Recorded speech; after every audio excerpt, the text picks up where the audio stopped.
This landed at a ranch at Corona, New Mexico. The rancher turned it over to the Air Force. Rancher W.W. Brazil was the man who discovered the saucer. What I thought was a star began coming in my direction at a very rapid rate of speed. The unidentified object, which some sources thought might be a blimp, moved slowly down the Pacific coast from Santa Monica and disappeared south of Long Beach. I saw a UFO, and it went down the river, turned right at the United Nations, turned left, and then down the river.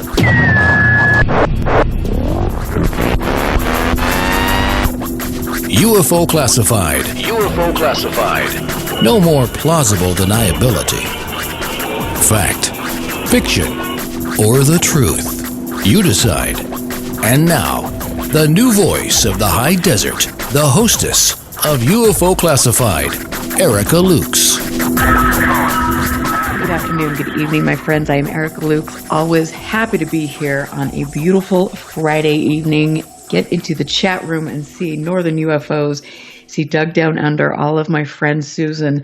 I appreciate your love and support, and I appreciate the fact that you understand where to get good information. You understand how to be respectful and ethical, and I support all of you and really am excited that you're my listeners. I appreciate you.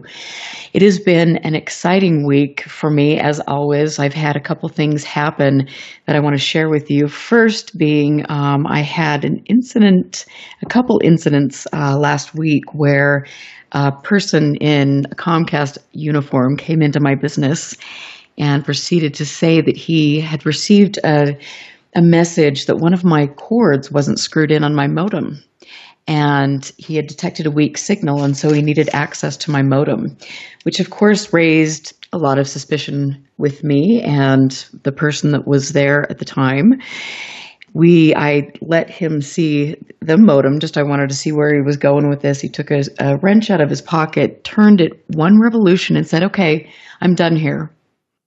Got in his van and took off. It was a very odd occurrence. But then the next day, less than 12 hours had passed when I get a person who pulls into my parking lot at the studio and 7 a.m, and she asks when the business next to me would be open, and she proceeds to lean out the window and tell me what pretty hair I had, and then she also asked what I was doing and where my business was located, what it was about, and proceeds to tell me that she was in the military and had seen things, really, really horrible things that caused her mind to split.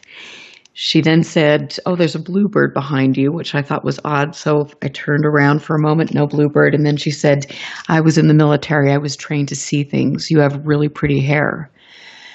That is just two stories there for you of strange occurrences this week. There's another one. I'll keep that on the back burner, but it has been an interesting week. Whether this is coincidence, I don't know. But anyway, I wanted to throw that out there to you. I also had an interesting week with the release of the Newsweek article. I want to say I'm very proud that there were people in there that had the courage to talk about experiences and why they chose to stand up for women, for people people that don't deserve to be abused. I think this is unfortunately a common thing that we see in ufology, and this needs to change. We need to stand up, and we also need to turn to leadership in organizations and other people who have the public ear. We need to hold people accountable. We need to make sure that all of us are in the same page where we protect each other and support each other. And I think that I have a lot more to say on this, as you know, I usually do, but I was very proud of that article and the people involved. Newsweek did a great job. So there you have it. That was my week in a nutshell. My guest this evening, I just think is absolutely incredible. She is brave. She has done wonderful work, and she has been in this subject for a long time. She is a brilliant writer. She is a playwright. She has a book out. It is the first book of its kind, a UFO sightings desk reference. That is the United States of America, 2001 to 2015. This presents data and analysis for 100,000 plus sightings of UFOs, which is incredible. She also, her and her wife were featured in a New York Times article back in April of last year. I saw that and I actually kept it. I was so excited and proud that they would represent the UFO community like this. Cheryl Costa is a native and resident of upstate New York who saw her first UFO at the age of 12. She's a military veteran. She's a retired information security professional from the aerospace industry. She is a speaker at many of these conferences, a lecturer. Cheryl, I'm so excited to have you on the show again. You're always up to incredible things. Thank you, Erica. Appreciate it. Yeah. So you were telling me earlier that you were in the middle of a big windstorm, and that seems to have died down. But what else is going on there? Give us the update. Well, right now it's just the weather. Everything's in bloom right now. We had some rain last week. It was a nice warm rain, and suddenly all the buds came out, and all the trees had that really light yellow green leaves on them and everything that haven't quite sprouted out, and it's kind of nice. Of course, with all the pollen in the air, those of us with allergies are just absolutely in agony. Yeah, I am too. Thank God for Flonase, Flonase is a beautiful thing. In fact, I need to get mine out. I absolutely. But I want to just, because I haven't done this on air yet, but I want to just tell you how really I was so excited and proud for that article in the New York Times. That was such an article about MUFON. No. The article that you two were in. Oh, okay, yes. That was incredible. That was weird because, a lot of weirdness went with it because what it also did, and a lot of people don't realize this, is that the New York Times had never done a nice story about UFOs, not in 70 years. And when our book came out, a Pulitzer Prize winning writer for them took this 2.5-pound book over to them and to the editors and said, some girls up in Syracuse, New York did the science. And that got everybody's attention. Next thing you know, everybody's crawling through this book of statistics and numbers, and they looked at New York State. Hey, wow, I grew up there. Wow, how many sightings did they have? Da-da-da-da. And so they sent the reporter up. He took the train up, and we spent the day together. I spent 5 hours with him in my library in my front room in the old house. And we sat there drinking tea and eating crumpets and talking for 5 hours. And he thoroughly vetted me. I mean, there were things I told him I haven't told people in years. It needed to come out so it'd never get thrown in his face or mine again. So we vetted on everything, that I'm a trans person, a lot of other things, okay? I used to produced the first ever cable talk show about witchcraft by witches for witches back in 1991. Wow. We were supposed to do 6 episodes, but after Larry King had us on, they signed us to almost 70 episodes. It was quite an incredible experience, and we did like 80 or 90 press interviews, domestic and international ones, during a period of 18 months during the time we were doing the show. And we really changed the image of American witchcraft for some people, including we got to consult with people like the producers of Charmed and things like this long before the show ever came out. So, again, that's one of those little things in my closet that, I don't often talk about, but he asked me somehow he knew about it, and I brought out a poster and showed him a poster to a documentary I made about 4 years ago for college. I was finishing up my bachelor's degree a few years ago. I carried 12 credit hours on this documentary, 4 credit hours for writing, 4 credit hours for women's studies, and 4 credit hours for production. And I got three A's. And it's a 94-minute documentary. It's the academic version. The release version we made available is 52 minutes. And he somehow knew about it, so I vetted all that out. He wanted to find out we were living in my mother's cellar, and that was pretty much it. Well, I have to say, every time I talk to you, you have more information about yourself that is it's so fascinating to me. And what an incredible life. And a varied life. I mean, you've done so much. Well, what's funny is when Linda got home from work, it was about 4:30 in the afternoon, we got to sit there for another 3 hours. and talk things more from her perspective. And she said, well, since you had to vet on all these things, I better vet with you too. Well, back in 2003, 2004 timeframe, when George Bush was trying to close down all the EPA toxicology and environmental sciences libraries in their 9 locations across the country, Linda blew the whistle on it. Washington Post wouldn't talk to her, but the LA Times did. And there was a 3,600-word expose on the Bush administration trying to close all the government libraries related to the EPA. And she literally saved the libraries there and the governmental libraries over at NASA at Goddard. But she'll never work in D.C. again. So she had to kind of vet herself out to him on that. And that was all very verifiable by calling the L.A. Times. And so we both have had a very adventurous life. In fact, when I got down on one knee to Mary Linda, I said, I promise you an adventurous life.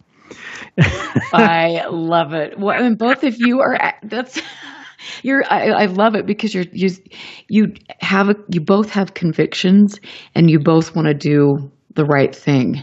And I've spent the past day listening to some of your older interviews, and the thing that struck me, and I feel the same way, is you talk a lot about witnesses and needing to protect people that are coming forward with information, because this is such an unknown, and there's so much ridicule in this. And I feel the same way. We have an obligation to hold these people in our care. Yes, we do, very much so.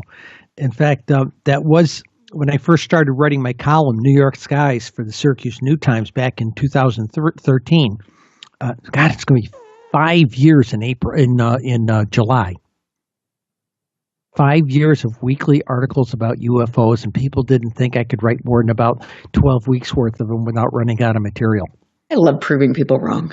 Isn't that great? It is. Well, the goofy thing about it is that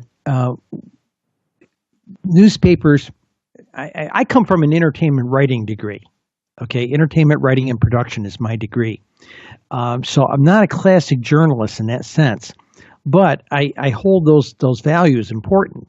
And so I protect my sources as much as I can. And the goofy thing, how do I want to say this? The newspaper model is who, what, when, where, why. And I can't tell you who, because either if I know, I can't tell you. And if in most of the reporting services at the level of data that I'm looking at, it's blinded from me anyway, and I don't know who it is. Okay, I can't tell you why. If I could, I'd be getting a Nobel Prize. So all I can do is tell you what, when, and where. So being an entertainment writer, I get to take my editors were good with me taking a little bit of latitude with some of the UFO descriptions. The information was always correct. What, when, and where was always correct. But if the guy said in the thing, I was laying in the hood of my car with my girlfriend and we saw this big UFO, it would come out like Bob and Susie were laying on the hood of Bob's car, So I always had to kind of punch it up a little bit, But the stories were always pretty close and dead on to what was going on. I just sometimes sweetened them up so the pronouns would work and things like that. What's interesting is when we look at the book, the UFO statistics book, what a lot of people don't know is Linda was the real brains behind that thing. She's got the science degrees, not me. I mean, I've got a good science background from having been a nuclear trained in the Navy and things like that, and a heavy high-tech microwave electronics background. But when it came to the actual science degrees, she had the degree in psychology. She has the degree in library science. She's the real scientist of the two of us. And when we were deciding to make the book, literally over a pint and a burger, we had already done New York State. Just to cover my column, is I have to have something to write about. And this was in late 2015. And we were sitting there talking. He says, look at all the wild stuff we discovered here in New York State just by adding county data to the sighting. What would happen if we did the whole country? And we sat there and stared at each other for about 10 minutes across our pints because we must be crazy to do this. And then we said, well, God, it would take a year. It took us 16 months. And if you count the writing process part of it, the fact that we actually wrote processes, we're both ex-government contractors, so we're used to writing process. Once you learn how to do something, document how to do it so it doesn't take you 10 hours next time. It'll take you 2 hours next time, And we did this. And so when we started to download the data on January 1st, 2016, we already had a little 3-ring binder there with exactly what we had to do and how we had to do it. And it still took us 16 months. And how many hours a day were you spending on this? Okay, well, what this really amounted to is maybe a couple after. See, I was working at a bank at the time. I retired from the aerospace industry, and I was just looking for a job to bridge me over till I was 65. So I was working for a major corporate bank, what they call a corporate bank. This is a bank that does pretty much, they'll put investors together with people who want to invest or who need investment money, and then they charge fees to both sides. Okay, and they're what they call a corporate bank, a major one. And I went to work for them, and they had a back office up here in Syracuse, New York. After 9/11, they lost so many people in their back offices down in the towers. They decided to go to low security risk areas like in upstate New York, little towns in upstate New York, and establish back offices in old department stores and things like that. You would never guess that there was a banking industry inside that building. And I went to work for them, and that's where I knew how to work with Excel really well. But it wasn't until I got to work in a banking environment that I learned how to work with pivot tables and really learn how to crunch data using those. And also a lot of processes that they use for cleaning up the data when it's dirty. So that's how that got started. And Linda basically said, this book is going to be, she's a librarian, remember this. Mm-hmm. And we're not talking little Marion, the librarian at your public library. She was the head librarian of the Environmental Protection Agency for 14 years. Wow. She was a research librarian at the National Academy of Science. Okay, and currently she's a librarian at a Jesuit college up here called Lemoyne. Okay, so she does what I'm going to call the high research aspect of library science. And she said, we're going to make this a reference book. It's going to look like a government report when we're done. There's not going to be any cute little aliens on the cover. It's going to have a boring title. And so we put this thing on some senator's desk, it's going to look like it came from the Census Department. Subversive, isn't it? I like it. I like it. And that's exactly what we did. And what's funny is every time, usually if you publish a book through like CreateSpace, which is like a branch of Amazon, to publish your book, you upload your Word file, it converts it into a PDF, and then the PDF, they'll burn you a copy of the book, and then they'll send it to you you get it in like 2 or 3 days. We didn't get the book, we didn't get our sample copy back for 7 to 8 days. And it was the way we figured it, that thing came off the press at that end, and people were going, ooh, let me look at that. If you know what I mean. Yes, I do. And that's exactly what we think happened, because they actually came back with traffic and said, how soon do you think you can have this cleaned up? And we said, give us a couple of weeks. We worked on this thing every weekend for 16 months. Every weekend for 16 months. Oh my gosh. I'm short of 2 weekends we were flat on our back sick with the flu. But other than that, it was every weekend for 16 months. And a couple of evenings a week sometimes if I was just loosely cleaning up some data. But any of the heavy crunching or any heavy layout work, it got done on the weekends because we were fresh. We'd get up in the morning, we'd be fresh, that type of thing. I'd come home from the bank, she'd come back from the library, and both of us are kind of fried. So we didn't really work on it during the week. Imagine that you actually took time to have a life and a relationship. Good for you. Yeah.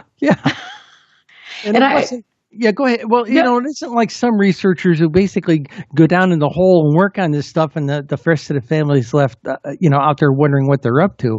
This was a joint project, though she let me do most of the crunching, and I got most of the charts up, and then she would look at some material and tell me what else she wanted to see. And then when she started laying it out, she was over at a separate terminal working on that. And what the New York Times guy got a kick out of was he went upstairs and he wanted to see where we did this. And he thought first we did it in the library. And he said, no. If you notice, there's no electronics in our library. He says, yeah. He says, okay, please pardon the mess. And I took him upstairs, and what he found was our sewing room, cutting tables, sergers, 2 or 3, 4 sewing machines of different varieties, mannequins, two different sizes of mannequins because we're 2 different size women, and our computers were strewn among that. And he commented about that in the article, in the New York Times article. Would you believe the day after that New York Times article came out, there was an article about UFOs in our book in Vogue.com. Really? Yes, it's still out there. If you do Google Vogue.com and UFOs, you get the article about us. Okay, I will do that. Did you ever think you see a UFO article in Vogue? Not so much. No, I certainly didn't. Vogue impresses me more and more all the time. So and there's so much I want to ask you, with regard to what you found after you got done with this project. And I know this is something that you're still working on, and we're going to talk a little bit about that when we get back from the break. But tell people now, where, I know that your book is available on Amazon, so I would definitely tell people to go there. Where else? That's actually the best place to get it, though. You can get it from BarnesandNoble.com. But they're just going to get it from Amazon anyway. But what was interesting when the book was formally released a couple of weeks after we sent it in initially, the Google was running it. If you Googled our book, there was an advertisement there by Barnes and Noble. So they must have gone out and sold that to Barnes and Noble, and that's not a cheap ad on Google, which I found very interesting. That is interesting. But the bottom line, it can be available. It's very available. If you go to Amazon.com, within Amazon, search for UFO sightings desk reference. Now, the whole title is UFO sightings desk reference, United States of America, 2001-2015, by Cheryl Costa and Linda Miller Costa. And if you order it, they're online. It's $29.95 now. It originally started out at $39.95 because it was intended as an institutional reference book. But we've taken the price down. It seems to be a sweet spot at $29.95, and it seems to be selling very nicely. So, well, congratulations to you. I know you both worked very, very hard, and this is it's a cool thing, and I want to ask you more about that when we get back. Sure. America Luke's here with Cheryl Costa. This is UFO Classified. Stick around because the best is yet to come. Stand by. This is UFO Classified with Erica Lukes.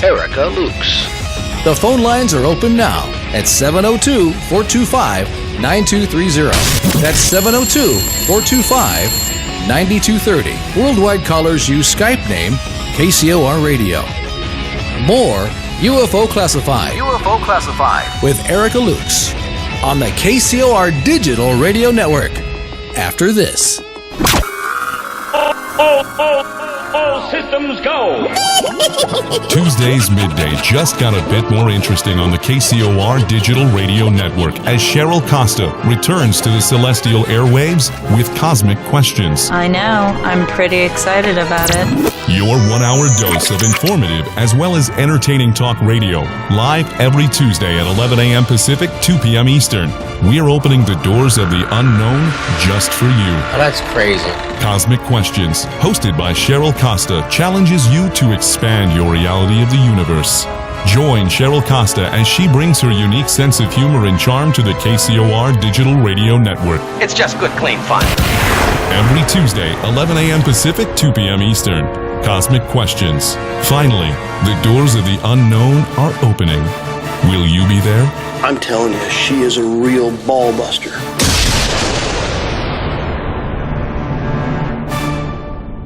Hi, Vancouver. George Norrie here, inviting you to join me and producer Tom Danheiser on June 30th at the 4th Annual Architects of the New Paradigm Conference. This will be a groundbreaking, jam-packed event featuring Stephen Bassett, Grant Cameron, Richard Dolan, Daniel Sheehan, Johnny Enoch, and Victor Vigiani. You don't want to miss this one, so watch the 3-minute video and get tickets at anpconference.com. That's anpconference.com. anpconference.com. It's great. The all-new KCOR Digital Radio Network. Great. Please make a note of it. It's great. If ever a breed was affectionate to a fault, it's the Golden Retriever. They're people dogs, pure and simple. And the Golden Retriever Rescue of Southern Nevada needs your help. If you would like to volunteer, foster, adopt, or donate, go to the Golden Retriever Rescue of Southern Nevada's website at grrsn.org. That's grrsn.org. Or call 598-GOLD. That's 598-GOLD. Monday nights are about to become hauntingly good, as Reverend Sean Whittington possesses the airwaves with Vegas Supernatural. Tune in every Monday at 5 p.m. Pacific, 8 p.m. Eastern for Vegas Supernatural, exclusively on the KCOR Digital Radio Network.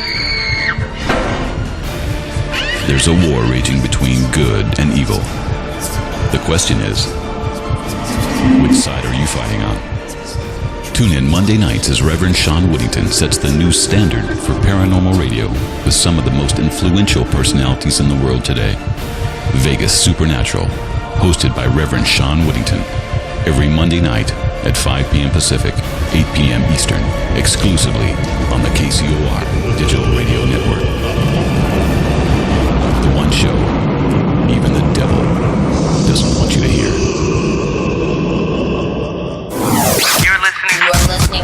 You're listening to UFO Classified with Erica Lukes, where the truth isn't hidden beneath the black lines of a Sharpie. That's the craziest thing I've ever heard.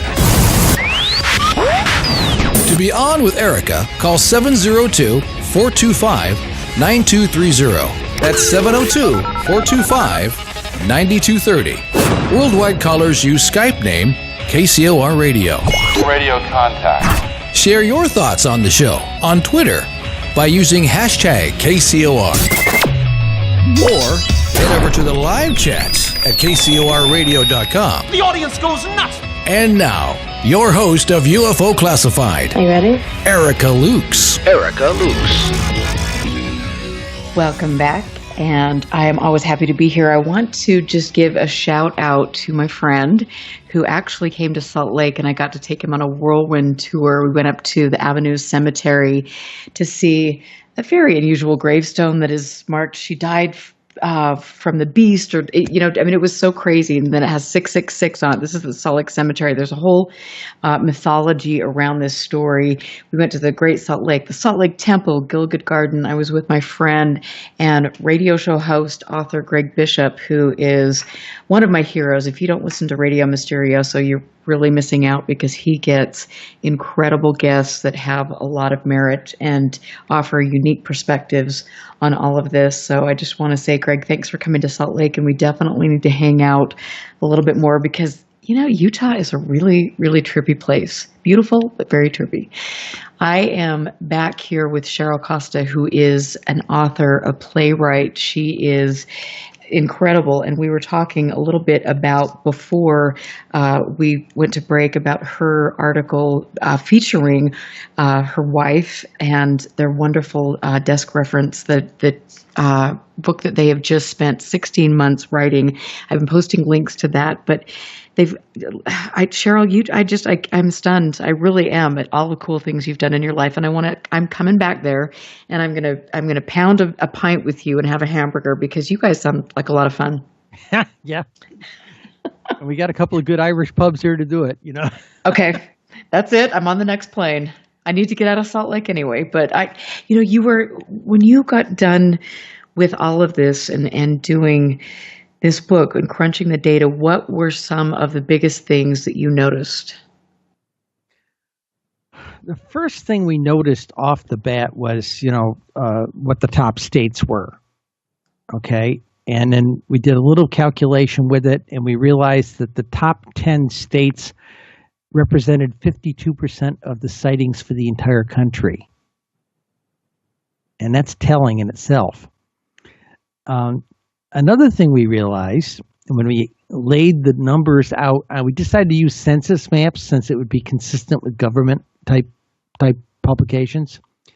And we noticed that if you looked at states that were touching the Great Lakes, the numbers were in the thousands, 1,400 up to 5,000 sightings, okay, depending upon what state you were looking at, okay? Move 2 states away and it drops down to the low hundreds. We found that very telling. That's interesting. In New York State, that convinced me to take a look at New York State. So I went back into my New York State data, and I took the beginning of the St. Lawrence Seaway up around St. Lawrence County, followed it down, all the counties that touched that, right down across Lake Ontario, down past Niagara Falls, Buffalo, down into the Lake Erie, which is where the St. Lawrence Seaway technically ends. Okay, those counties represented 19% of the sightings in New York State. Well, that got me thinking, and I went over to the Hudson Valley. People are always telling me, oh, yeah, the Hudson Valley, So I went up to Lake Champlain and followed it all the way down the Hudson and did all the counties that touched the Hudson River right down to the Atlantic Ocean. And that represented 32%. So between both waterways, it represented 52% of the sightings in New York State. That's telling as well. It is. Let's see. There was the Wednesday. I don't know how many people in your audience have heard of the Wednesday phenomena. That was generated by the late author John Keel. He wrote the Mothman prophecies. Most people know him for that. Linda actually knew the guy. He used to be one of the members of the Freudian Society, and so was she. So she had heard him present a couple of times and had a drink with him, I guess. The Wednesday effect was this. Back in the 70s, John Keel had about 800, maybe 1,000 punch cards with UFO sighting data on them. Okay? Not a lot. It's just basically what, when, and where, and that type of thing. And he got some professor at some university in Colorado to run them through their big old IBM 360s. Remember, this is the kind of thing, was kind of a warehouse kind of computer in those days. And they ran it, and they came up with their theory was the most of the sightings were on Wednesday. Okay, hence the birth of the Wednesday phenomena. Okay. Now, the problem was John Keel suffered from a small data set. We are the 21st century. We are about big data. So where he had 800, maybe 1,000 sightings to work with, I had 121,000. Okay, and that's a decent baseline. What we found out is it's statistically flat during the week. It's a little bumpy, but it's statistically flat through the week. Okay, and then on Friday it ticks up about 5%. It ticks up to about 7 to 9%. Actually, got another whole 9% on Saturday night, and then on Sunday it ticks back down to what Friday is. So that led us to the conclusion that sightings are driven by, one, like a lot of people seem to think, population to some degree, but by temperate weather and leisure time. Now, how did we discover the temperate weather side of it? Well, when I was writing columns for New York State, and I did a chart for UFO sightings by month, it'd go along with this little quiescent level from January, February, March, April, and in May it starts to tick up a little bit. June it starts to tick up a little bit more. July and August are through the roof, and then it falls back down again around in September, and it ticks back down, and then by October, November, December, it's about the same quiescent level you have in January, February, March, April, May. Okay. Now, who are those people? Those are the dog walkers and smokers. Those are the people who are out there day in, day out. In fact, probably, I've talked to a lot of MUFON investigators, said they scan for smokers and dog because they know those are people who are out there consistently. Okay? That's absolutely true. Yep. Okay. So when Linda was putting out, I made all these charts, And all she had to do was start sticking them into her template for the book. And at one point, she looked over her terminal at me and said, "Did you notice there's a latitude difference for the monthly charts?" And I said, "What do you mean?" So, well, the new upstate, like New York State, New England, going all the way across about the same level as New York State across the country, it peaks up in July and August. Go down to West Virginia, Maryland, Virginia, and that center peak in July and August starts coming down and the rest of the numbers start coming up. Get down to deep south, Mississippi, Florida, Texas, Arizona, and it's statistically flat. It looks like a bumpy, hold your fingers out in front of you, you see the kind of little bumpiness that we saw, but basically it's statistically flat. And that led us to the conclusion it's population, temperate weather, and leisure time that are the big drivers. Okay. And I've got some great questions coming in chat. Sure, I'm going to anytime. ask you Go these. ahead. So what counties have the highest sightings per capita? Per capita, that's a little complicated. I'm going to have to pull up another chart on that. The two counties with the most sightings in the United States. Los Angeles County. Now, I did not say Los Angeles City. I said Los Angeles County. Los Angeles County had 3,200 in 2001 to 2015 had 3,212 sightings. Maricopa County, Arizona, which is essentially the Phoenix area. In our book, it says 2019. After the book came out, we discovered that 500 people did not know spelled Phoenix different. Phoenix is spelled Phoenix. Well, 500 people spelled it Pheonix. So we've corrected it in our database, and when we do an update to the book, the master book, actually rather shortly, we're going to do probably in the next 2 months, we'll make that correction. So the Maricopa area had 2,560 some sightings.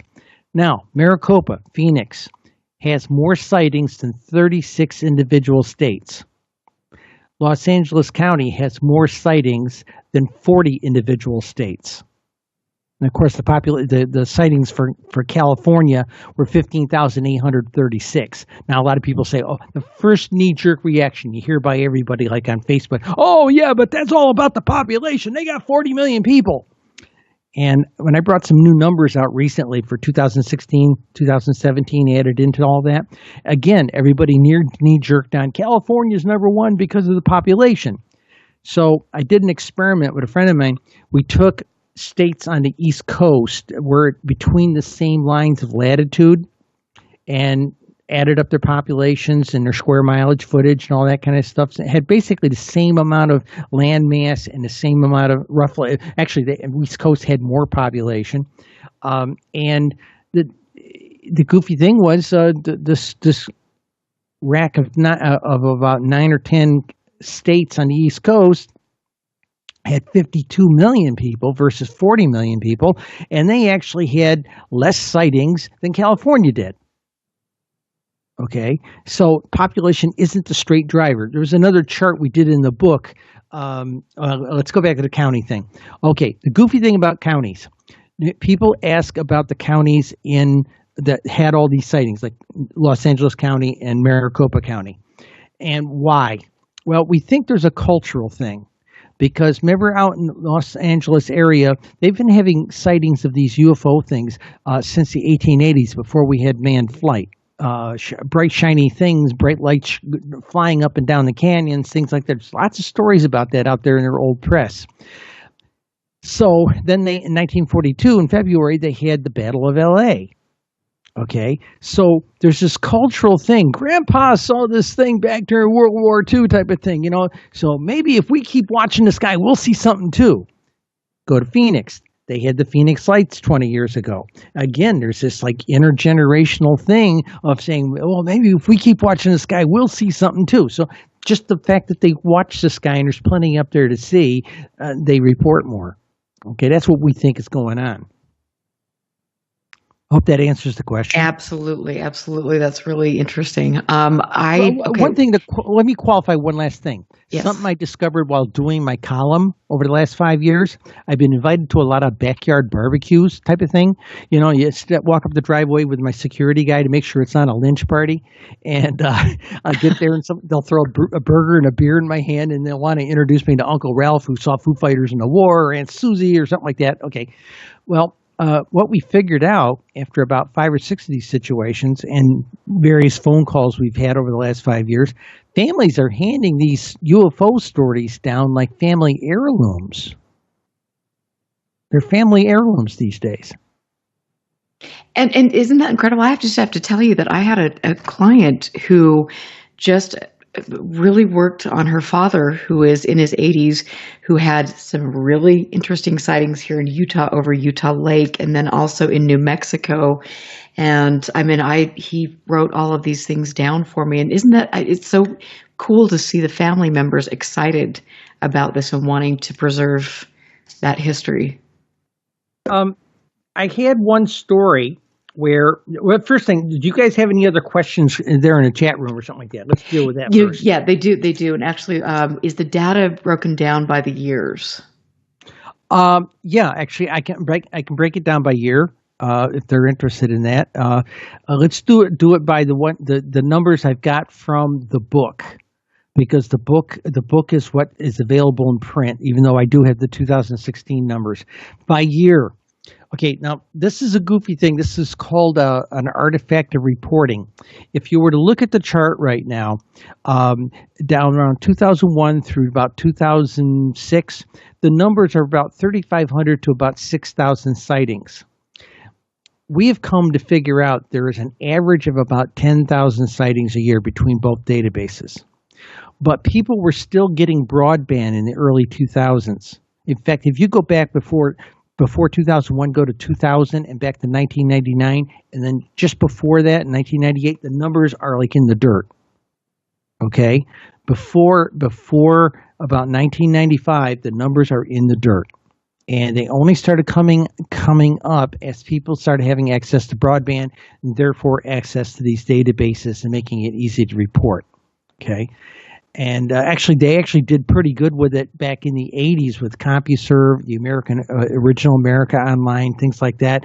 The numbers actually for reporting actually started coming up a little bit, but we're talking 10s, 20s, and maybe 100 per year versus thousands per year.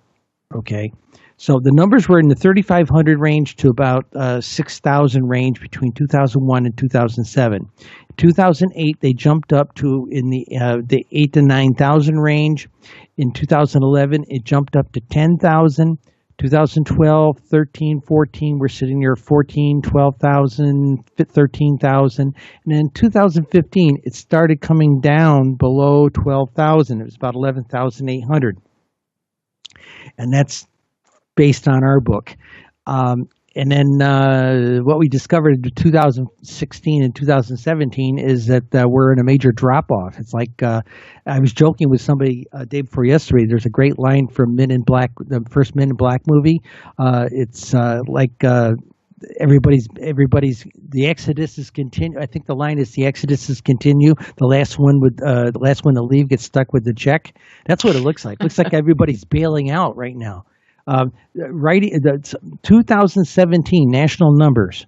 Okay, our average was around about 10,500, 11,000. Okay, the last 5 or 6 years.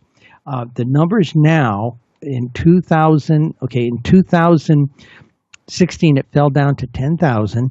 In 2017, the number fell to 7,800. And that's interesting because I had Peter Davenport on the show last week, and he felt that the sightings were increasing. I'm not seeing it. Okay. I'll tell you why. I don't know why he says that, because I'm looking at I have one chart here where I break out MUFON data versus NUFORC data. I put a column in the data when I put it in the database. Before I merge it in, I mark everything in this one column called service, and I put MUFON or NUFORC. Okay, unless they're not publishing everything on their website, which I don't see that they're not. NUFORC fell off. Okay, in giving an example, 2014, New Fork was up around 8,000 sightings. In 2015, it was around 6,000 sightings. And in 2016, it had fallen down to 5,000 sightings. In 2017, it was down to about 4,500 sightings. Oh, that's interesting. Okay, I will reach out to Peter and just ask for clarification on that. MUFON's the same way. MUFON in 2014 was hovering up around 6,000 sightings. Remember, I combined the data, okay? 2015, they're holding steady at about 6,000 sightings a year. 2016, it's fallen off to about 5,000 sightings a year. And in 2017, we're down to about, we're right down to about 3,500 sightings. Do you think that some of that could be due to the fact that more and more people are posting their sightings on Facebook chat rooms instead of actually going to a place like New Fork or MUFON? It might be, but the thing is, I just crunched the international data, and I got similar curves with them. England, it was going right along really good until about 2013, and then it started crashing. In fact, one of the Mirror papers were talking to me this week, and they said, well, how can this be? MOD, this is the Ministry of Defense, was giving us 500 a year a couple of years ago, and now you're telling me these numbers are in the dirt. And I said, well, that's what's coming out of the databases. But then again, these are American databases, and that's a international country. But still, I put all of Europe together yesterday. It's just a matter of pushing a few buttons. Put all of Europe together instead of just the UK island, and I see the UFO sighting data has this traditional hump of about every 5 to 7 years, goes up and goes down, goes up and goes down. Okay, and we've seen that for 60 years, whether it was only 50 sightings a year or it was thousands of sightings. We see this hump. It's a little bit obscured when we see the national numbers in our book, because people were still coming on broadband, so it kind of polluted it a little bit. But if you look closely, you can see it, but it's not a really strong hump, and it's not a really strong fall off. But I see 3 humps there, and that's about right, But again, I've been working with the data a while, and I know what to look for. So I don't know. I don't know why there's a fall off. I will tell you something strange, though. Dr. Gordon Spear, astronomer, he's a retired astronomer emeritus from Sonoma University. He was the one that got me interested in doing this project. Okay, he asked me for some county data in New York State when we were at the 2015 UFOC convention in Arizona. And it was that request that got me to Linda to do New York State so we could give them this county information. And that's why we started discovering all this stuff that all the New York State researchers were scratching their head and saying, we didn't know about those clusters. We didn't know that county had all those sightings. Those were the questions that were coming back to us. We took a look I gave him a copy of the database because he was going to do a piece of work that I was not skilled enough to do, and I'll tell you about that after the break. But what happened was he was looking at it, and he started looking at individual shapes and how they were reacting. And the average high-density shapes, the ones that had a lot of sightings, they were going up pretty much the same as the national curve, except for one shape, square rectangles. They were going along at about 50. Right up until about 2011. Then it jumped up a little bit, leveled off for a year, and then it shot into the 300 range. And first thing that said to me was, new kid on the block. We have a new player. And when I was interviewing Luis Elizondo, former DOD guy, and I told that one to him, and he said, yeah, isn't that interesting? So he was aware of it as well.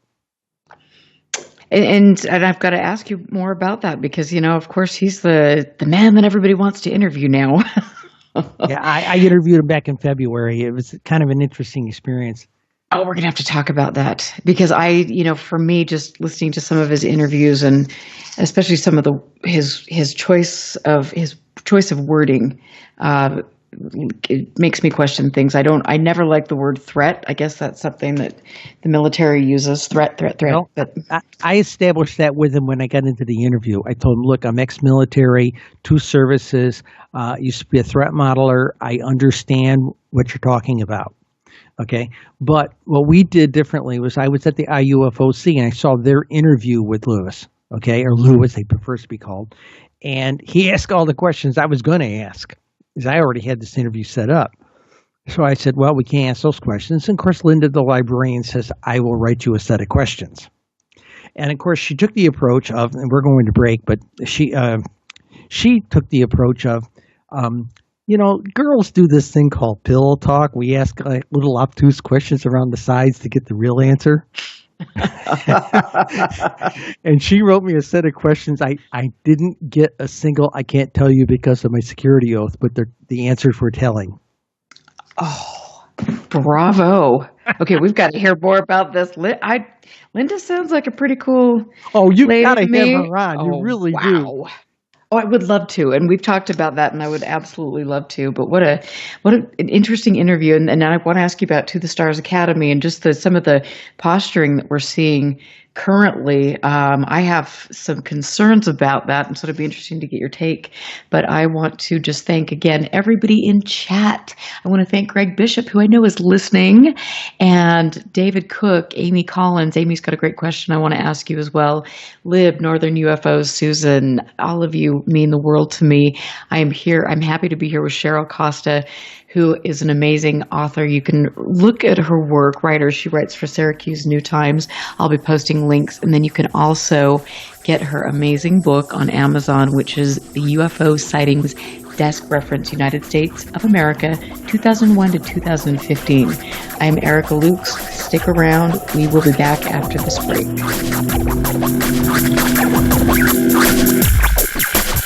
Listen very carefully. This is Houston. Say again, please. Houston, we've had a problem. This is UFO Classified, live every Friday night, 4 p.m. Pacific, 7 p.m. Eastern, exclusively on the KCOR Digital Radio Network. The truth is out there, just waiting to be discovered. And now, if you will, accompany me on a journey to the future. For more information on the host of UFO Classified, Erica Lukes, upcoming guests, as well as links to the past shows, visit her website at ufoclassified.com. UFO Classified. UFO Classified. This is KCOR Las Vegas, home of the Digital Radio Network, broadcasting from a shack just south of Area 51. Wait, that doesn't exist. This is the KCOR Digital Radio Network. Now for the news. Now, broadcasting in digital HD radio. The disc landed at a ranch at Corona, New Mexico. The rancher turned it over to the Air Force. Rancher W.W. Brazil was the man who discovered the saucer. What I thought was a star began coming in my direction at a very rapid rate of speed. The unidentified object, which some sources thought might be a blimp, moved slowly down the Pacific coast from Santa Monica and disappeared south of Long Beach. I saw a UFO, and it went down the river, turned right at the United Nations, turned left, and then down the river.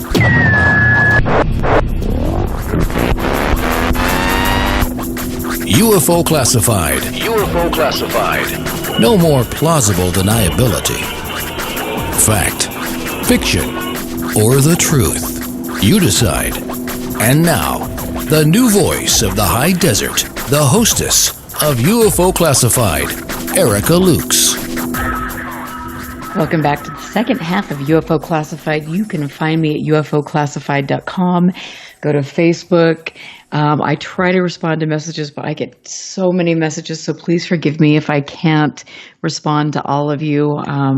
I do read them, and I want to also just give a shout out to someone who has taken the time to help me out with the radio show, and I really appreciate that. Northern UFOs has been uploading the shows to YouTube, so please make sure you get out there, share the information. I pay for my show every week because I believe that it is vital that you get good information, especially right now when there's so many games afoot. We need to understand things that are being presented. And I want to just throw this out here before I bring Cheryl back on. But there was a new episode of Ancient Aliens that was on last Friday. And in that episode, they threw out MJ-12 again. I am going to be bringing on the man who spent 10 years working with MJ-12 and the documents, and that would be Barry Greenwood. You can go to Greenwood Archives to look at that. But anyway, it is very curious that some of these documents that have been debunked with very rigorous research are now making their way out there again. So be mindful, get good information. I am glad that I can bring that to you. My guest this evening is Cheryl Costa, who is a native and a resident of upstate New York, and first saw her first UFO sighting at the age of 12. On past shows, we have talked about this. She's a military veteran, a retired information security professional from the aerospace industry. She is an author. She writes for SyracuseNewTimes.com. Go there, check it out.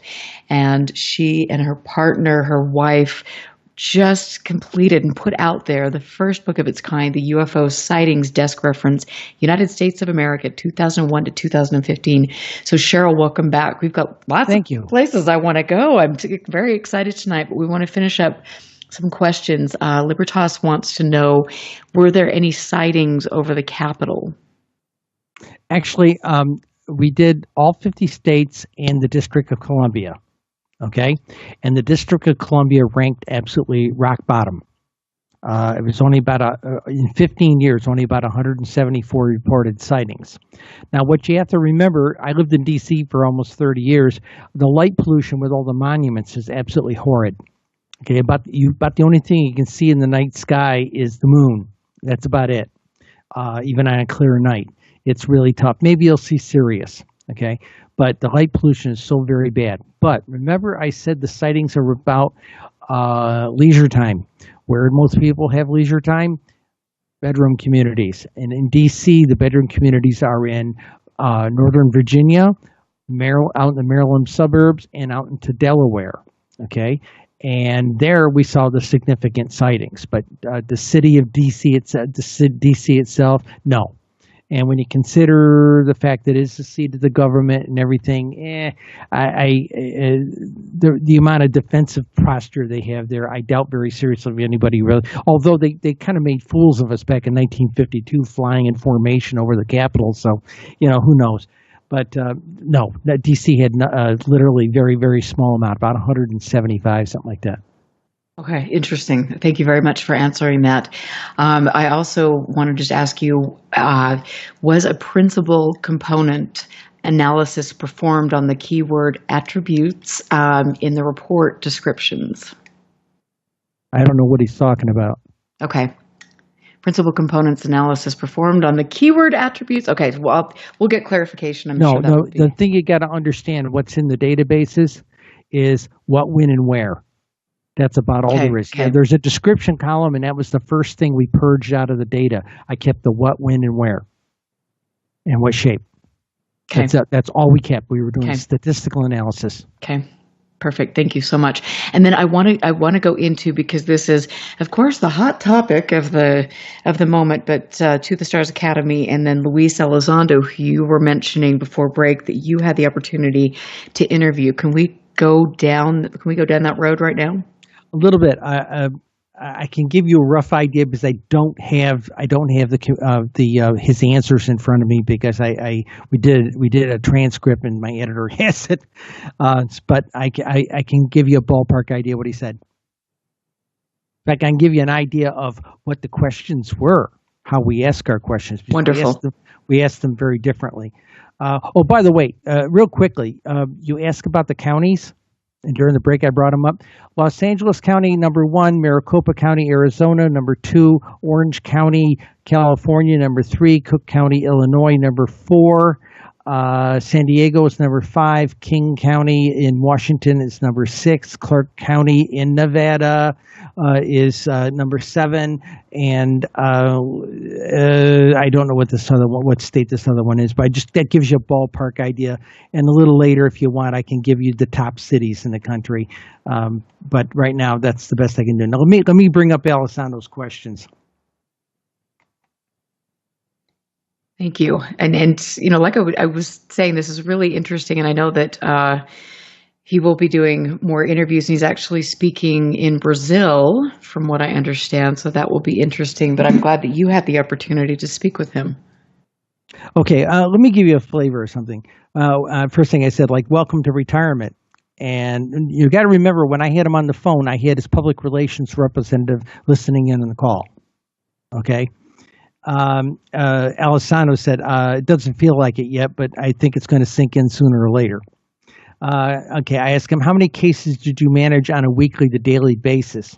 And he said it was feast or famine. And, Erica, you've done investigations. You know it's feast or famine, but he says they would go along for weeks with nothing, and then suddenly the Pacific and Atlantic, this is a quote, the Pacific and the Atlantic boards would light up like a Christmas tree with reports coming in almost daily. Okay. Let's see. Were military sightings generally single or multiple encounters? That's a fantastic question, Cheryl. Actually, that's hard to determine. There were contingencies. There were some insulars. He kind of talked around some things. But one thing he did tell us was, he says they tended to follow around bigger deployments that had our advanced technology at them. They didn't tend to hang around at the bases in the United States unless that base had our very advanced technology. Okay, and that's one of the things he clarified. Is there a particular geography area globally?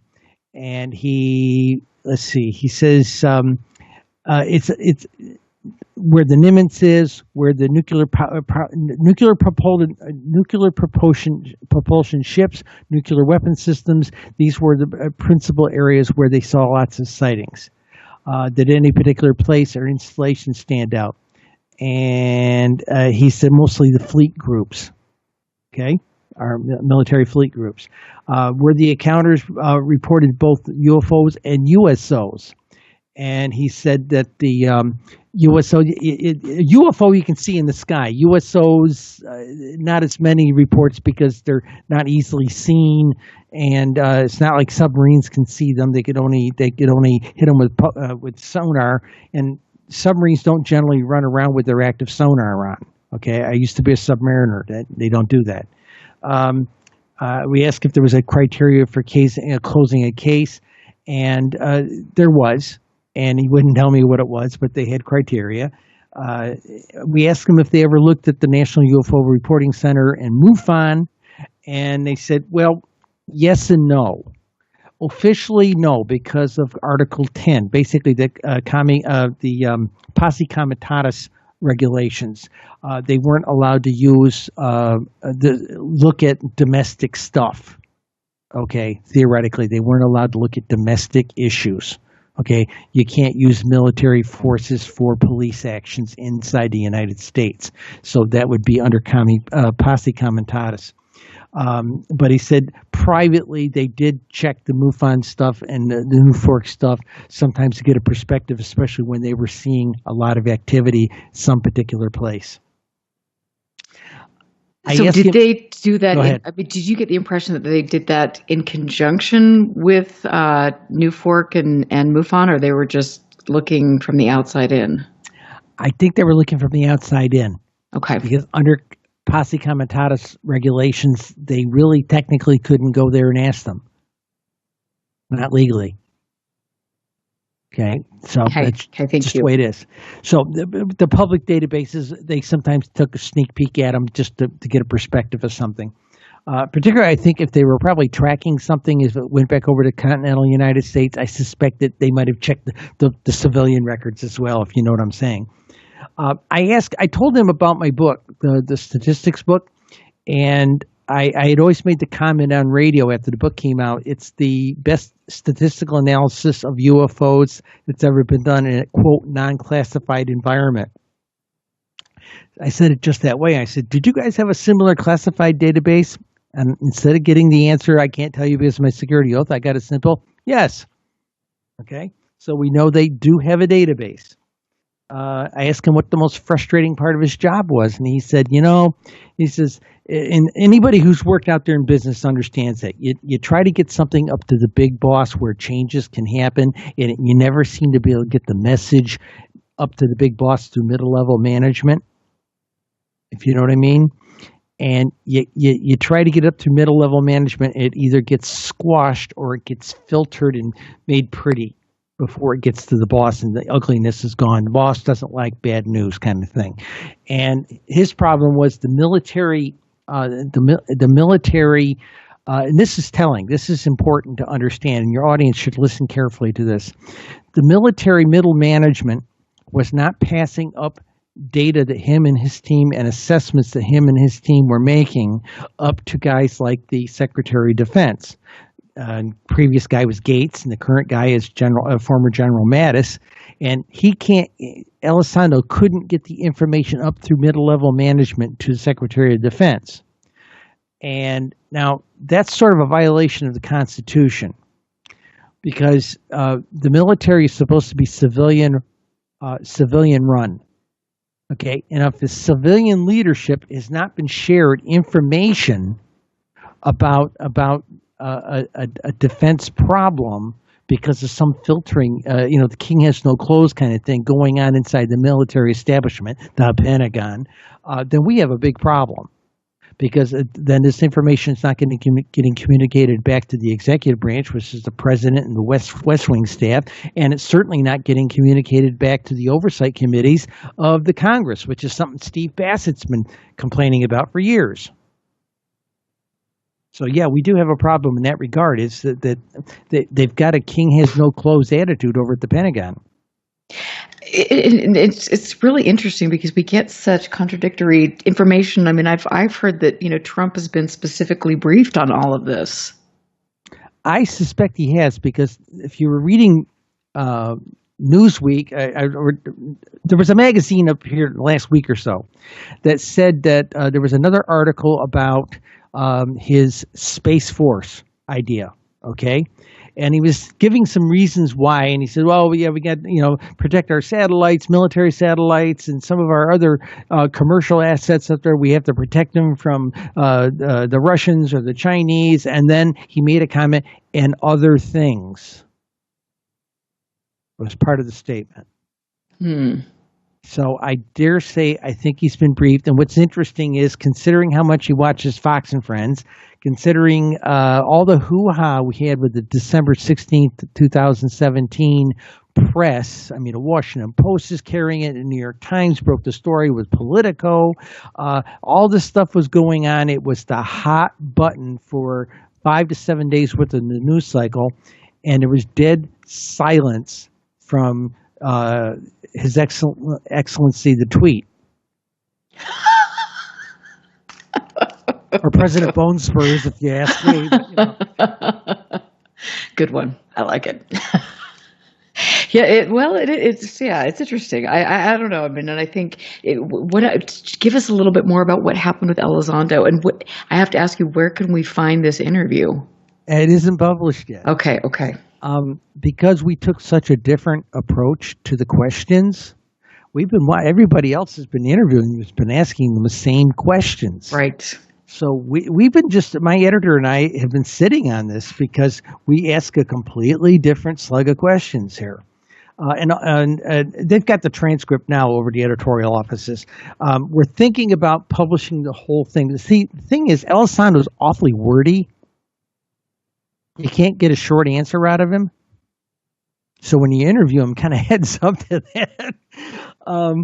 I asked him what he was doing over at Stars Academy, and he was not recruited out of there, but when they heard he was available, they recruited him to be kind of like their security chief. And also, since he's got sort of inside knowledge, it'd be very handy. And I asked him about the line that was in that first video they released in the December 16th article. A lot of people didn't notice this, and particularly in the press, when they were talking about it on TV and everything, all they would do is they would just jump off and say, oh, yeah, but, everybody's flying rogue aircraft, and they were doing all these things, but they weren't listening to what the pilots were saying. And there's this one point when the UFO takes this sharp shot off the screen.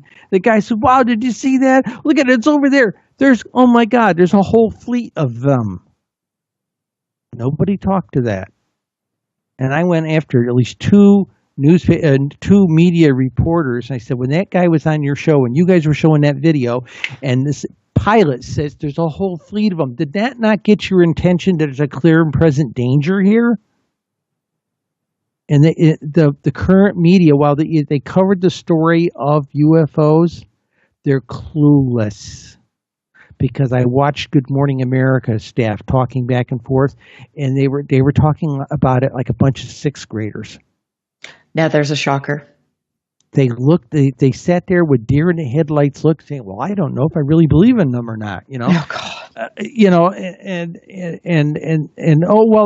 One girl sitting there saying, oh, yeah, I believe there's microscopic life on other planets, but I don't think there's flying saucers, I'm going, oh, my God, and she's getting paid, $160,000 a year to do this. Well, yeah, that says a lot, doesn't it? Oh, one important question. A couple of people at ex-military, ex-intelligence types that I met at the UFO Congress. One question they asked me to ask him: who declassified some of these things? And we talked about it, and it was declassified there's a proper declassification process. He certainly didn't do it. They have to run it through a review. And any of those videos we saw were probably longer videos, but they edited out things that were about either operational capability or methods. Okay? Tactics and methods they will edit out. And I'm familiar with that from being in intelligence gathering in the Navy. Okay? We couldn't tell you our methods or tactics. Okay? Okay. Now, tell me about the Stars Academy. I'm curious about your thoughts there. I think it is always incredible when we can get this information out to the mainstream media and have it taken seriously. And I think that they've done a great job at doing that. I have always, I always sit back and I listen to people communicate and I watch different responses. And for me, something that has always stuck with me is the fact that Elizondo and DeLong both have used the threat. I have had many conversations with people who have had very positive interactions with whatever this is. I myself have had positive interactions with whatever this is. I think that this is multi-layered, and I think it is incredibly I question the agenda when the threat is continually used. And so to me, that if you're going to say that something is a threat, then let's tell us why. Okay. Okay. Let me give it to you from the military perspective. Okay. Okay. When I was in intelligence gathering, okay, I gathered information about electronic phenomena, DC to light, okay, radars, all that kind of stuff. Okay. And the policy was we gather tomorrow's foe because tomorrow's foe may be our friend, and tomorrow's friend, our foe, may be tomorrow's friend may be today's friend may be our enemy tomorrow, and today's foe may be our friend tomorrow. So you gather everything on everybody, okay? Assume everybody's a threat until proven otherwise. Okay, and that's kind of the military mindset on this thing. It's just basically have everything in your back pocket. Now, the threat model also, I think, is an effort to try and wake up Congress, who's going la la la la la. Okay, I've tried to give a copy of my book to Senator Schumer's office twice. They told me that my letter was probably lost in a congressional mailroom. I said, that's interesting. It was a 4.5-page letter with a 2.5-pound book stapled to it.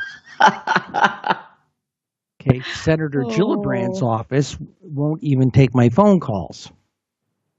okay? And I have tried to arrange a meeting with a senior staffer, not even necessarily the senator. I just want to have the conversation with them. Oh, no, I'm one of those UFO crackpots. And even since December 16th, I reached out to NPR. They have a program called On Point, right? I was on briefly during their big hour-long interview with Leslie Kean, who broke the original story, right? They brought me on because when they Googled the New York Times, they got my name too. Okay, so they brought me on with the statistics. They talked to me for 2.5, maybe 3 minutes and dumped me, okay? And I went to that same producer and said, look, I'm the statistics expert for the United States on UFOs. Okay, I've written a seminal book on the topic. Have a conversation with me because it's very telling about where this stuff is and where it isn't in the country. Silence, just like the pre-December 16th days. Oh, we can't talk about that. It's too weird. I ran into that here last 2 weeks with a public television station here in town. I reached out to them to talk to them about a potential project. I can't even get them to tell me, no, we're not interested in their email. Oh, that's such a bummer. I mean, I was very hopeful that things were getting better, and I'm sure it's going to be a slow process. But let me give you the good news. I think we're going to break, or I'm not sure. Okay, the good news. I did get an email from a cable company that does news in the state, and this is in New York State. And I had proposed the idea of some kind of a weekly long-form feature if they were going to do. At the time when I first proposed it, maybe 6 months ago, they did not have a long-form format in their news thing. Okay, and we are going to break, so I've just got to cut you off right there. When we come back, we'll talk. Absolutely. I'm Erica Lukes here with Cheryl Costa. This is UFO Classified. Stick around for Willie Miranda. I want to give a shout out to Tina Marie and just say I love KCOR. Stick around. We will be back. Stand by. This is UFO Classified with Erica Lukes. Erica Lukes. The phone lines are open now at 702-425-9230. That's 702-425-9230. Worldwide callers use Skype name KCOR Radio. More UFO Classified. UFO Classified. With Erica Lukes on the KCOR Digital Radio Network. After this. Here's what happened on the last episode of Three Guys, No Ties. Child of a Democrat commissioner, politician with power. Are you kidding me? Egomaniac. I just know that if it were me, I'd get busted. Of course, if it was you, it would get busted. Right? While the cops just finally get out and start. I mean, this isn't like an after-the-fact mom showed up. She was like on it in a heartbeat, right? Yeah. Obviously, she was called while the cops were pulling them over. She showed up, and just to make it time, right after everything was handled and paperwork, and all of a sudden she was there in time to bitch at the cops about what they were doing. Unbelievable. Which was their jobs. Yeah. How dare you do your job when it comes to my kid? Well, Democrats aren't real big on documentation. Well, that's true. What? That's true. They don't like paper trails. They don't like paper trails. Democrats aren't real big on documentation. I'll say it again. Three Guys, No Ties. Wednesday nights, 7 to 9 Pacific on the KCOR Digital Radio Network. This is the world-famous KCOR. That's the only station I listen to. All systems go. Tuesdays midday just got a bit more interesting on the KCOR Digital Radio Network as Cheryl Costa returns to the celestial airwaves with Cosmic Questions. I know. I'm pretty excited about it. Your 1 hour dose of informative as well as entertaining talk radio. Live every Tuesday at 11 a.m. Pacific, 2 p.m. Eastern. We're opening the doors of the unknown just for you. Oh, that's crazy. Cosmic Questions, hosted by Cheryl Costa, challenges you to expand your reality of the universe. Join Cheryl Costa as she brings her unique sense of humor and charm to the KCOR Digital Radio Network. It's just good, clean fun. Every Tuesday, 11 a.m. Pacific, 2 p.m. Eastern. Cosmic Questions. Finally, the doors of the unknown are opening. Will you be there? I'm telling you, she is a real ball buster.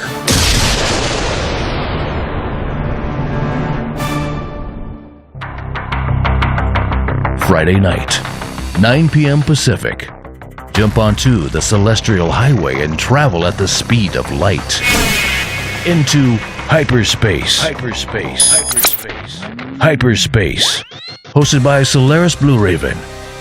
She navigates you through the cosmic tides of mysticism into the world of covert technology, UFOs, mystical sciences, and the world of unforeseen forces. You get to really sort of enjoy a bizarre ride. Listen live, Friday night, 9 p.m. Pacific. For Hyperspace. The one show that blows the whistle off our government black ops projects. Hyperspace. Hosted by Solaris Blue Raven. Exclusively on the KCOR Digital Radio Network. Want to take a ride?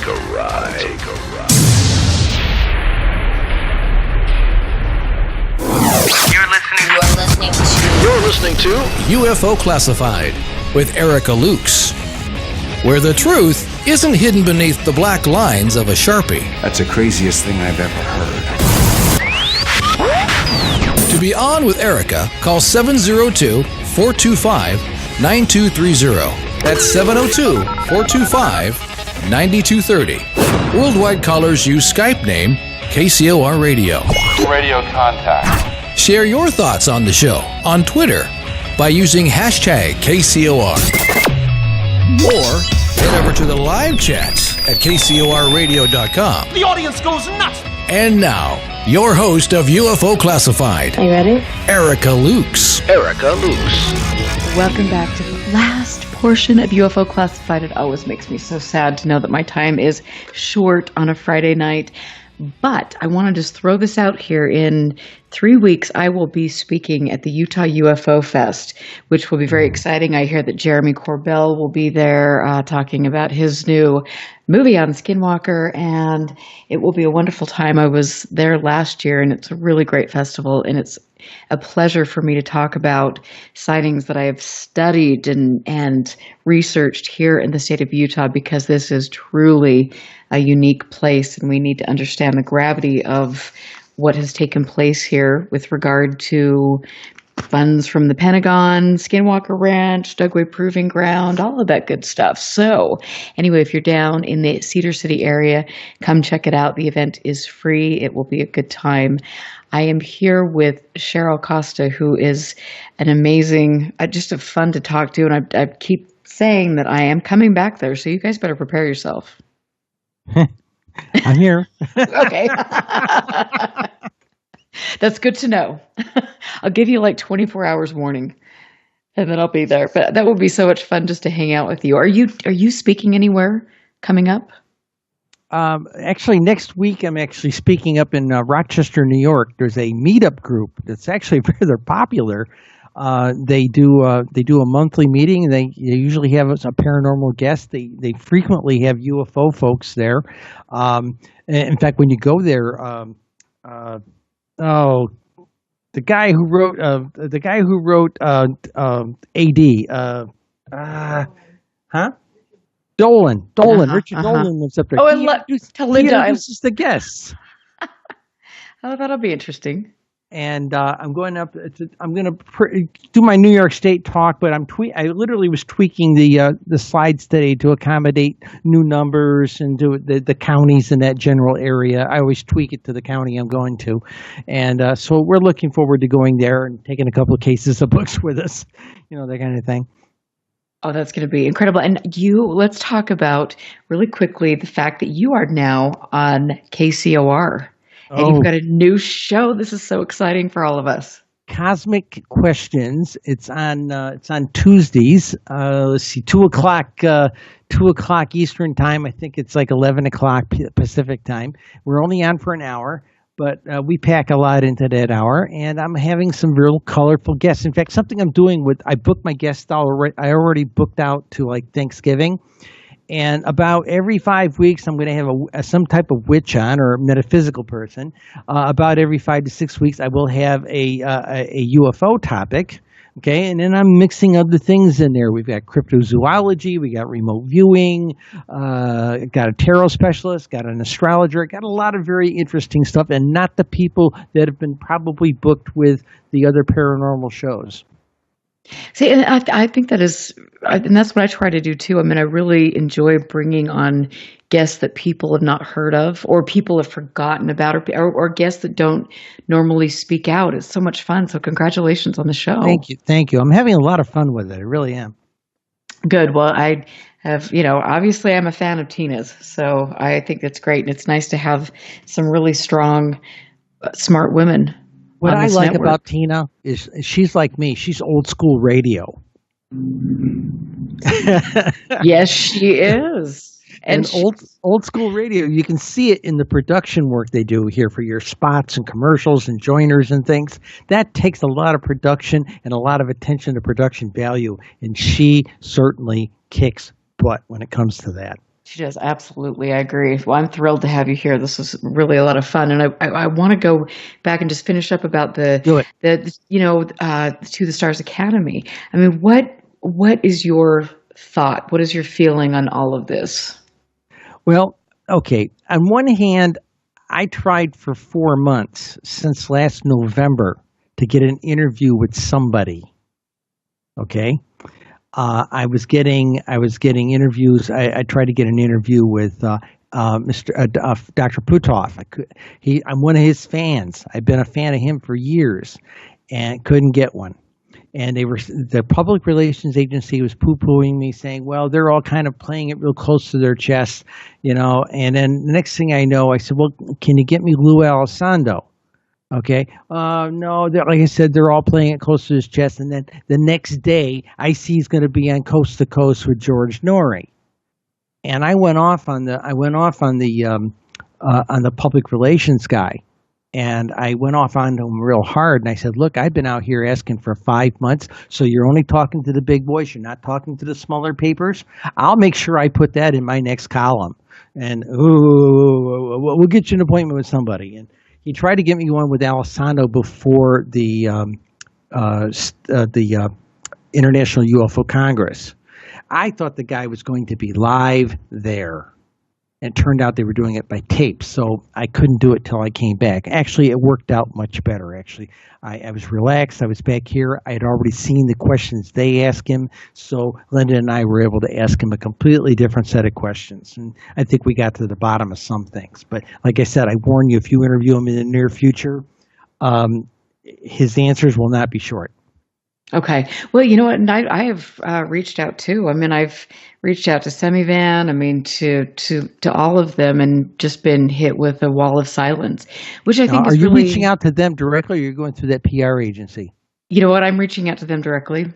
I'll give you I'll email you the link to the PR agency. Thank you. To David, and if you reach out through David, you'll probably be able to get an interview. You rock. That would be good, because it's like we just, I know that they're kind of done with the world of ufology, but these are people that could also really help with regard to some research, and so it's just interesting. But thank you, I would appreciate that, and I want to, because we only have a short time left. I want to talk to you a little bit about some of the surveillance or harassment, or some of the things that you have endured personally. Well, about 2003, 2002 time frame, I was running a small, you have to remember I was a Buddhist nun for about 7 or 8 years. And I was running a small center in southern New York down along the Pennsylvania border. And I kept noticing these it was after I had a remote viewing class, and I had somebody from the Farsight Institute, that's Dr. Courtney Brown's people, and I had a class, and the next thing you know, I keep having these black cars parked out there by the edge of the state highway, and I was getting a little bugged by it. And the teenagers, I had a stepdaughter living with me at the time, and her friends say, "What are you looking at?" I said, "That black car out there." I said, "Oh, you're just being paranoid." And then they started noticing that these cars were out there all the time, and they started going out with little box cameras taking pictures of the license plates and things, And the cars, as soon as they did it, the cars took off and everything, But it was really weird. When we started working on the book, Linda and I got a little spooked at one point. So one of the things we did was we were we made copies every week. Every weekend when we worked on the book, we would record an image of that particular weekend's work onto a thumb drive. And somebody, a friend, a boss, somebody had it in a vanilla envelope in their desk. And it may be 3 weeks, and then next week we would give a thumb drive to somebody else with the next version of it. And we rotated it around to 3 or 4 people. And so we had a copy constantly out there, and we never, if anything ever happened, we never would have lost much more than 2 to 3, no more than 3 weeks worth. We always would be within a 3-week window of our last version. And until the book came out, we were that paranoid about it. We did not know hackers. We go to a convention. We didn't know, if the house burnt down for some reason. We were really paranoid of everything for a while because we knew we were so close to publishing something that was seminal and very different and very new. And I will tell you that, I don't like to live in that paranoid world, but I've had too many things happen that it's not coincidence. And I know that I'm also looking into some things, and that's great. That kind of goes with the territory, but it is unnerving. And, you do need to get information out there and have safe places for it and things like that. I worry more about third parties than the big evil government. Give you an example. When I was at IUFOC this past February, I had several rather large men, guys that are taller than me. I'm 5'8", and these guys were built like freight trains. And I'd come out of a talk or something like that, and go in one of these little alcoves to go to like a ladies' room or that type of thing, or get a drink of water or something like this. And these people would corner me. Tell me, we're the Air Force and we're watching you, or something like that. Or in one case, I had one guy pounding on my desk. We had a table in the vendor's room. We only took 2 copies of the book, but we had these little business cards made up. They had all the information you needed to order the book. We just didn't feel like taking 300 pounds of books there. Our book is 2.5 pounds. It adds up quick, and we're old ladies. I'm sorry. We're not going to cart that many books out there. And this one guy got all upset with us about the book, started pounding on the book on my table, asking me, "Did you have some man check your work?" Oh, that's not cool. I don't know if you're on your air, whether or not you want me to tell you what my answer was. Do it. I didn't need to have some man check my work. I have one home in a jar. Oh, that's classic. Yeah. Good for you. He went about 5 shades of red, and stomped away. But I had about 5 people harass me at that thing. I wasn't, I've had a lot of people since then say, "Well, I would have punched him out." And I said, "Look, I wasn't about to get arrested in Arizona." So I just cooled my jets and minded my P's and Q's. I'm more worried about third parties. You're visible, and right. Everybody thinks they're James Bond. So just watch your personal safety more than anything else. Well, I've had, and I still have a stalker out there, and it's been quite an exciting experience. But it is definitely, I have taken a lot of courses in self-defense and learning. Good. I absolutely, and with stuff that has happened lately, it's like this is pretty serious, and I just think that people don't understand sometimes what you put yourself into when you do this. And for me, it has been really, really serious. Well, I'll tell you, back when I was a transgender activist back in the late 70s, middle 80s, early 90s time frame, back in the early 80s, middle 80s time frame, I was followed around by at least half a dozen police organizations. To the point where if we had a social support group for the cross-dressers and trans people in our town, invariably we would be infiltrated by an officer in drag.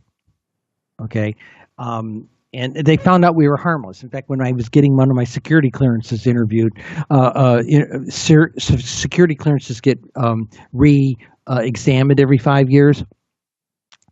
And the person who was doing the investigation says, "Can I show you something really cool, crazy?" I said, "What?" He shows me all this police data, and I says, "God, they were following me around, thinking the worst of me, and there were probably much worse people out there than what we were, But that's that whole intelligence police community, and I'm not down on the police, but I do get a little upset when they follow the wrong people. Right.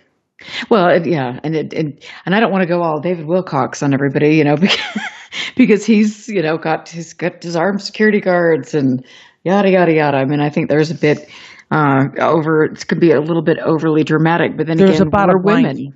We're women, and there's a bottom line. One, we're women. We can be intimidated to a degree, and they think they can get away with that. I told you earlier today about I had a guy on Facebook intimidating the hell out of me today. And it came right down to about 2 hours ago before I blocked him. He called me, "Get over it, Cupcake." Well, he's a nasty person. Yeah. I mean, he needs to get a life. Yeah. And there are trolls like that we talked about. There are trolls like that. So there's a lot of that out there, and you're visible. I'm visible. The one thing advantage I have is, hey, remember, I'm a combat veteran. So just remember Rambo. Just remember Rambo, because I'm a combat veteran. I served in Vietnam. There's things I know I wish I didn't know. So fine. I know how to protect myself. So that's the deal. Well, and I mean, honestly, like I have a couple friends who are in law enforcement, and I mean, I never thought I would admit this, but I'm getting a gun and I'm keeping it with me, and that's the way it rolls. Because this is just too serious to me, and you just don't trust, like you say, the Have third you talked to law parties. enforcement about what's going on? Absolutely, yeah. Good.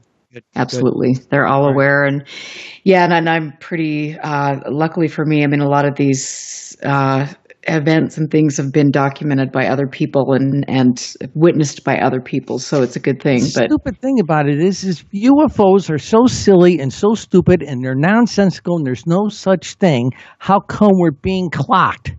Yeah. One of the things I did just about the time I started writing my column, the dentist, I changed dentists, and when this particular dentist was I chose this guy for two reasons. One, he was close to where I worked. Two, the X-ray, they didn't stick the little slide in your head and then make you sit there with your head a certain way while they're shooting the Z's into you.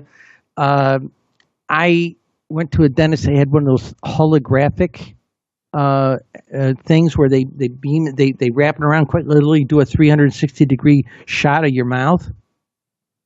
And I had him keep an extra copy. I says, "Look, if anyone ever has to verify my dental work, you've got the best picture." Oh, God. Okay. But I did that as a precaution. Yes, I have a degree of paranoia. But remember, I worked in corporate security for 20 of my 32 years. Okay. And we used to have T-shirts that said "Paranoia protects." I like it. Well, it's true. You have to be mindful. And I think even if you weren't in such a touchy subject, I mean, it's like, this is, we're living in a really strange time. Now, people have asked me for years, they said, "Well, why are you so open about being a witch? Why are you so open about being transsexual?" Because I had a security clearance for 32 years. I had to be open, and I had to be able to demonstrate that I could not be blackmailed. So I was above board about everything because I had to be. I never got to, like most trans people, I transitioned 30 years ago. Most trans people, within a year or two of transitioning, they go into that closet across the hall and they just become Miss So-and-so out there in the burbs, okay? I didn't get to do that because I had to be above board and very open, and that violated my privacy. But it protected my security clearance. So I got a retirement out of it, I like it. I mean, so at the end of the day, what do you want to see happen? What are your goals personally and professionally with all of this? Professionally, everybody keeps asking me what's my next book, And two things, we're struggling on that. What we're thinking about doing is coming out with instead of one big book, we're thinking about coming out with a series of regional books. Regional to a collection of states, kind of like maps are now. You go to buy a road map and they got a collection of like five New England states or Western states or something like that. We're thinking about doing some smaller books so they're cheap, they're easy to get, and we can concentrate on them a little bit more. On the other hand, UFOs are not my first business. I'm not like the Gerber food people. Babies are our business. I've got a novel over there that's been sitting there on the shelf for 4 years waiting to be have final editing done. I've got a collection of short stories over here that need to be publishing. I got a mystery coming out in June. One of my mystery series from one of my new protagonists. That's coming out in June. I'll send you one when I get them. So, there's a lot of different things that I do. And UFOs are a part of my life. And now that I'm retired, I get to spend my day on, other than doing housework, doing some housework and doing some laundry like I did today and baking my wife chocolate chip cookies. I worked on a database today with the international data. Okay. And their numbers are falling off in England too. Oh, that's interesting. Huh. Okay, well, I'm going to do some digging around about that, and then we'll Now, you asked me something. You mentioned in my bio that I'm a playwright. Okay? Yes. I've written 30 plays. I've had probably half of them published, most of them produced. Okay, but you never heard of me because you never hear of playwrights. It's like what you see in the movies. A movie by Rob Reiner. Well, somebody wrote that, not Rob Reiner. And that's the problem we have is we tend to look at the splash of the star, the splash of the director, or both, but we almost never know who wrote it. Okay, that's an issue in this business. Now, playwrights have a certain amount of control in that you're not really supposed to change any words, and we have a lot of control over that. But I wrote one play. It's called The Debriefing. And it's about a World War II, it's fiction, but it's about a World War II officer who's repatriated from a Japanese POW camp, and they're scratching, the Navy intelligence scratching their head trying to figure out how he survived all these years, and he came out of that prison camp looking like he'd had 4 square meals a day when everybody else came out with an inventory of illnesses and walking skeletons, if you know what I mean. And it turns out that something picked him up when he was floating in the ocean expecting to get eaten by sharks and delivered him on a beach in Japan. And it's a UFO story, kind of pre-Fox Mulder, all of that kind of stuff. And it's a good story. Would you believe in 10 years, actually closer to 20 now, I have yet to be able to get a single organization to produce it. I did find one organization who was willing to produce it, but the actors didn't want to be in a fantasy story. I thought stage is supposed to be fantasy, I think the UFO aspect of it creeped them out. Oh, dear. Well, clearly it just wasn't cut out for them. But I would do it for you. I would do it with you. Well, it's on anybody in your audience wants to read it. If they go to CherylCosta.com, Cheryl with a C, Costa with a C, CherylCosta.com, there's on the front page, you'll see a little thing there. It says her plays. If you click on that, there's PDFs back there, and you can open up any one of the plays and read them. And the play you want to read for this UFO story is called The Debriefing. Thank you. I will read that. That's awesome. And I just want to say thank you so much. I knew it's always a pleasure to talk to you. And again, I keep learning more about your life that I hope that my life is as full of cool stuff as yours. Because it's just what God. And like I said, tell Linda to get ready. I'll tell Linda to get ready. Yeah, and remember what I said earlier in the program. When I got down on one knee, I said, I promise you adventure. And we have had adventure. I believe me, we have. We've had a lot of fun with this whole thing with the book. And like I said, we're thinking about putting out these regional books, and we're thinking also putting out a cities directory, because now our database is almost cleaned up enough that we can actually drill down state to a county, right down to the municipals within any county in the United States. That is incredible. I will have you back, and then I want to get your lovely bride on. So let's make that happen. She's the real brains behind this, and she's the real scientist. She's the one you want to talk to about censorship and validation and proof. She's the one that can talk to that. Okay. Well, tell her I'll be touching base with her after the show. So I love it. So thank you so much for being here. And I want to thank all of my friends from all over the world for listening. The numbers keep going up every week. It's a pleasure to spend Friday evenings with you. Stick around for a wonderful night on KCOR. Willie Miranda is up next, and then Tina Marie and Solaris Blue Raven. We have a wonderful night. Oh, she totally rocks. I had a great conversation with her the other day too. Love it. But be safe, my friends, and have a fabulous Friday night. I will catch you next week, and on Memorial Day weekend, I will be at the Utah UFO Festival, so come see me. I do no self-defense. I'm just throwing that out there. Be safe. We'll catch you later. Listen very carefully. This is Houston. Say again, please. Houston, we've had a problem. This is UFO Classified, live every Friday night, 4 p.m. Pacific, 7 p.m. Eastern, exclusively on the KCOR Digital Radio Network. The truth is out there, just waiting to be discovered. And now, if you will, accompany me on a journey to the future. For more information on the host of UFO Classified, Erica Lukes, upcoming guests, as well as links to the past shows, visit her website at ufoclassified.com. UFO Classified. UFO Classified. This is KCOR Las Vegas, home of the digital radio.